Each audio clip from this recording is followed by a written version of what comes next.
زمین میں غوطہ لگائے گا، روز دوسرے کنارے سے جا نکلے گا، آگے پھر اسرائیل کھڑے ہوں گے، پھر وہاں سے غوطہ لگائے گا اور جا کے وہ دوسرے کنارے سے نکلے گا۔ السلام علیکم ورحمۃ اللہ وبرکاتہ۔ امید ہے کہ سب دوست خیریت سے ہوں گے۔ مولانا طارق جمیل صاحب کی بیان کا سننا لازمی سمجھو۔ کہاں لے جاؤ گے؟ کہ جہاں تو ساری دنیا کے انسانوں کو دھکا دے کے گراتا رہا، بدبخت آج تیری باری بھی ہے۔ الا امک الہاویہ، آج ہاویہ تیرا ٹھکانہ ہے۔ آج شیطان بھی مرا، پہلا آسمان مر گیا، ٹوٹ گیا، دوسرا، تیسرا، چوتھا، پانچواں، چھٹا، ساتواں آسمان کے فرشتے مر گئے، نہ کبھی مرنے والے۔ پھر میرا اللہ پوچھے گا کون باقی ہے؟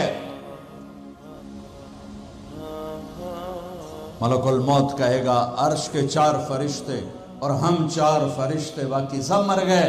تو میرا اللہ کہے گا فَلْيَمُتْ جبریل و میکائیل، جبریل و میکائیل کو مار دے۔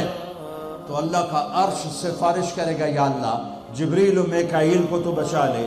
تو اللہ تعالیٰ فرمائیں گے اسکت فَقَدْ كَتَبْتُ الْمَوْتَ عَلَى مَنْ كَانَ تَحْتَ عَرْشِ، خاموش، میرے عرش کے نیچے سب کے لیے موت ہے۔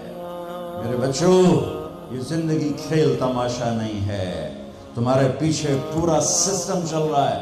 تمہیں کیمرے کی آنکھ دیکھ رہی ہو تو کیسے سیدھے ہو جاتے ہو؟ تو رب کی آنکھ سے کیوں نہیں شرماتے ہو؟ اللہ کی آنکھ سے کیوں نہیں شرماتے ہو؟